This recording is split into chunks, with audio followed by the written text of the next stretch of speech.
Welcome to Sportpen. Great to be diving into this one. Yeah, 1964 World Series Game 7. We're going to jump right into the real thick of it. Absolutely. This wasn't just any game, was it? No way. A total pressure cooker. And, we want to dissect those moments, the ones that really decided things. And the players, too, right, who really stepped up under that spotlight. Exactly. And just how much was riding on this one single game. Well, think about how they even got there. The Yankees, they needed the very last day of the season just to clinch the pennant. And the Cardinals, same story. A mirror image, basically. Final day drama in the National League, too. So the anticipation was just... Yeah. Oh, yeah, you could almost feel it, couldn't you? Totally. And then you throw in the pitching matchup, Gibson against Slemeyer. A real clash. You Right. had Gibson, the Cardinals ace, their workhorse. Right, even though he was apparently a bit sore, pitching on a short rest. And he was chasing history, too. Yeah. Koufax's World Series strikeout record was right there for him. And for the Yanks, Yogi Berra goes with the young guy, Mel Slemeyer. Known for that sinker ball. Yeah. Which, in Busch Stadium. Yeah, a park where home runs were definitely a factor. That sinker, trying to keep the ball on the ground, that was the strategy, wasn't it? It seems like it. A fascinating call for Game 7. And adding another layer, the big story behind the scenes, no Whitey Ford for the Yankees. Yeah, that sore arm. The circulatory thing he'd apparently been dealing with for years. Huge blow. His experience, I mean. Definitely. Huh? But reports said things were surprisingly calm before the game. Batting practice and all that. Yeah, both managers, Keen for the Cards, Berra for the Yanks, kept it pretty brief. Just, we're ready. Focus. Yeah. Which you'd expect, I guess. And the setting itself, Busch Stadium, packed, sold out. Beautiful day for it, too, apparently. Slight breeze blowing in. Which maybe favors the pitchers a tiny bit. Could be. And the field conditions are interesting, too. Infield grass a bit high. Might slow down some grounders. And the Well- outfield looks smooth, but had these, clumps of grass. Yeah, unpredictable bounces. You saw the outfielders really checking it out during warm-ups. Okay, so the game starts. And right away, it's that pitching duel everyone expected. Oh, yeah.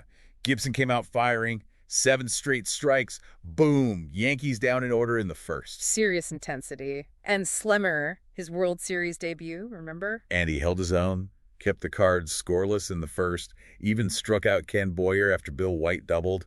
Big out. That curveball must have been sharp. And then, top of the second, Gibson gets the record. Strikes out, mantle. Surpasses Koufax! Wow! But Gibson had his own drama that inning, didn't he? Yeah, an error by Dick Groat loaded the bases. Suddenly, trouble. But he digs deep.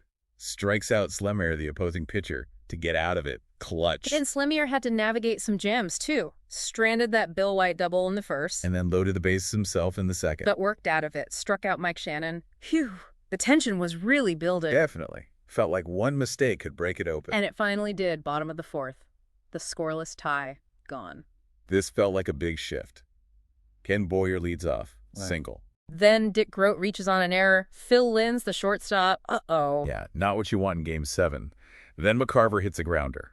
Force out at second, but Boyer scores. The first run. And part of that was maybe Slemeyer being a little late, covering first, then stumbling slightly. Small things matter. Absolutely. And the Cardinals, they weren't done. They smell blood. Textbook double steal. McCarver scores. Shannon takes second. Aggressive. That was their game, wasn't it? Speed, putting pressure on. Totally. And then Dal Maxfield singles. Shannon scores. Just like that, 3-0 Cardinals. They just jumped on those Yankee miscues. That inning really showed the Cards' style. Fast forward a bit, top of the 6th, things look pretty grim for the Yankees. Yeah, the Cards had piled on 3 more in the 5th. Brock led off with a homer. Then RBI hits from Bill White, Ken Boyer. An RBI ground out, a sac fly. It was suddenly 6-0. Seemed like it might be getting out of hand, but then the Yankees fight back. That championship DNA, maybe. Bobby Richardson starts it. Infield hit. And that hit tied the World Series record for hits in a series. Incredible. Amazing consistency. Then Roger Maris singles. Runners on first and second. And here comes Mantle. The Mick, and boom. 3-run homer, left center field bleachers, just like that, 6-3. Electrifying. Suddenly it's a ball game again. The whole place, you could feel the shift. Mantle, just reminding everyone of that legendary power. Huge moment. But Gibson, gotta give him credit. He didn't fold. No, he showed his toughness right there. Yeah. After the homer, bottom of the 6th. Strikes out Elston Howard, gets Pipitone to pop out. Rally stalled. Then in the 7th, strikes out the pinch hitter Lopez, gets Lins to fly out. Although Richardson got another single in there. Broke the record. What a series for him. But Gibson held the line. And we can't forget that defensive play by Mike Shannon back in the 5th either. Oh, yeah, the line drive catch and double play. That killed a potential rally, too. Huge play in right center. Big moments on both sides of the ball. The scoring wasn't quite done, though. Bottom of the 7th, Cardinals add on. Ken Boyer. Solo homer off Steve Hamilton, the reliever. Makes it 7-3. Felt like maybe that was the insurance they needed. You'd think so. But then, top of the 9th, 2 outs away from the title. And Ken Boyer's brother, Cleon, playing for the Yankees. Hits a 2-run homer off Gibson, suddenly it's 7-5. Wow.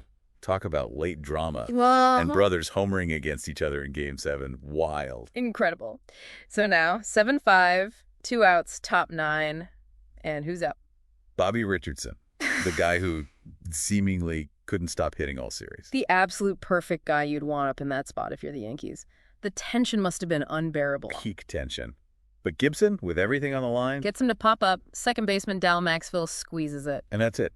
Cardinals win the World Series. It's just an incredible finish. The stakes, I mean, you can't get higher than Game 7 of the World Series. Oh, championship on the line. For the Yanks, it was try to keep that dynasty rolling. Yeah, keep adding to the legacy. For the Cardinals, though, Their first title since 1946. Ending a long, long wait for that fan base. You'd imagine St. Louis just erupted. oh, absolutely. 18 years is a long time. And, well, maybe not like, say, Yankees-Dodgers in terms of historical bitterness, Right, not that kind of rivalry. but still, league champions, World Series history for both. There was definitely a competitive edge. This series going 7 proved how evenly matched they were. And it really felt like a fitting end, didn't it? Both teams had to scratch and claw just to win their pennants on the final day. Yeah, resilience was the story of their seasons. So, of course, the World Series goes the distance, too. Thinking about surprises from the game, Whitey Ford being out has to be top of the list, right? Oh, absolutely. Changed the whole pitching dynamic for the Yankees. His experience in that moment would have been huge. A major curveball before the game even started. And I think maybe the way the Cardinals jumped out to that 6-0 lead was a bit surprising, too, against the Yankees. Yeah, that middle inning dominance, their aggressive running really seemed to unsettle New York. It showed how speed could be a weapon, even against a power team. Then Mantle's homer, that definitely shocked the crowd, didn't it? Oh, yeah. Silenced Busch Stadium for a bit there. Just pure power, changing the game's feel instantly. A reminder of who he was. And the Boyer brothers' homer is late. That was just an unexpected cool storyline. Ken adding insurance, then Cleon making it tight again, just adds another layer to the drama. The reactions throughout, you can imagine. Just constant tension, excitement. Classic Game 7 atmosphere. And that final out, pure joy and relief in St. Louis, ending that 18-year wait.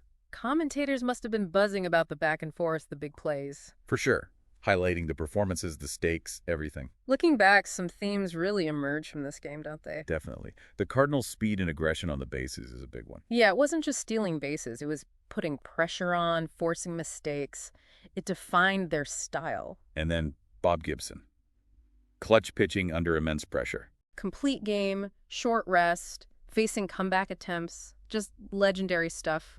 Mental toughness personified. And resilience from both sides, really. Absolutely. The Yankees refusing to quit when down 6-0. The Cardinals holding on despite those late homers. It showed the fight in both teams, didn't it? And that brotherly competition subplot with the Boyers just adds a unique human element. Yeah, Ken and Cleon both delivering big hits on the biggest stage for opposite teams. Pretty cool. So yeah, the 1964 World Series Game 7, just a total classic. Added everything, didn't it?